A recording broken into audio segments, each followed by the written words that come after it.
Have you ever felt your stomach twist because your boss said we have to talk, even when you had not done anything wrong? You rehearse your sentences, you edit your email 5 times, you wonder, will they think I'm being defensive? Why do we fear our bosses? Even the good ones. That's what we're unpacking today on People and Platforms. Fear at work doesn't always start with bad bosses. Sometimes it's inherited, it's baked into how organizations are built. In our African workplaces that are largely hierarchical, this hierarchy still mirrors the traditional home or community. The boss is the elder, and questioning them feels like disrespect. So we stay quiet, even when this silence costs us. There's also the economic fear. Jobs are scanned.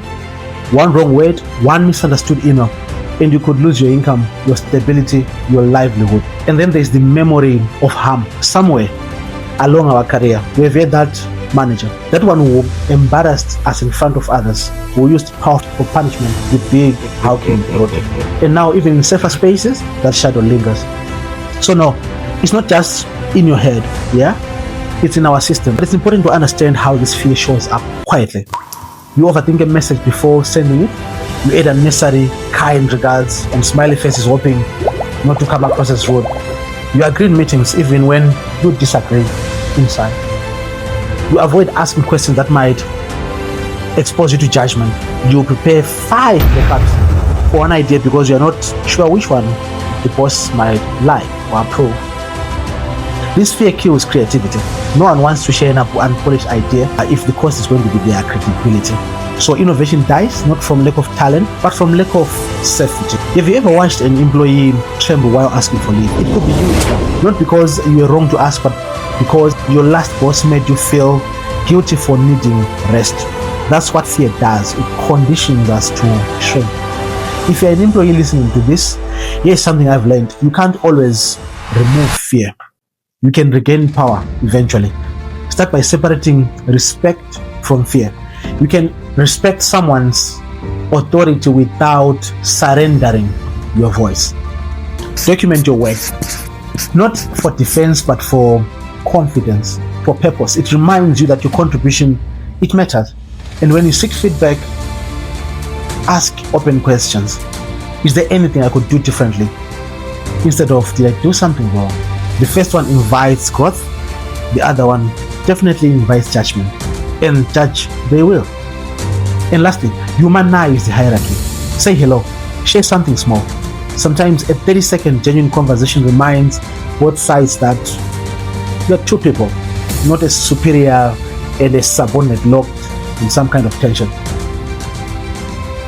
Fear doesn't vanish overnight, but courage grows from these little acts of presence. If you're a manager or a leader, this part is for you. People don't fear you because of who you are. They fear the power you hold, the chair upon which you sit. If you remove it, okay. That means your tone, your facial expression, even your silence, it carries weight.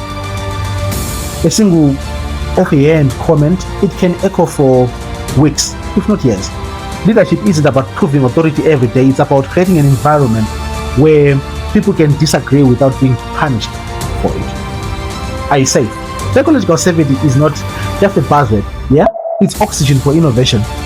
When people feel safe, they tell the truth, and truth is what makes organizations grow. It's what makes organizations scale. A confident leader, I surmise, lowers fear. An insecure one, they feed it, they let it fester.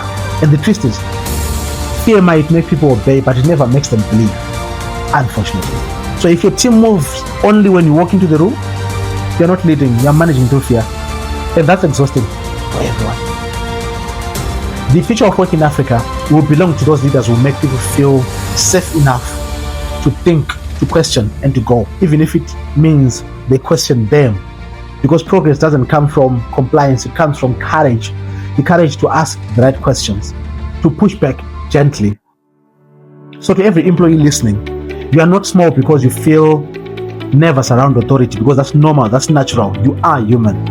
Let's start building workplaces where respect replaces fear and voice replaces silence. I'm Carlo-Marcel Dube, and this has been People and Platforms. Let's keep building better people, better workplaces, and better platforms together. Until next time, cheers.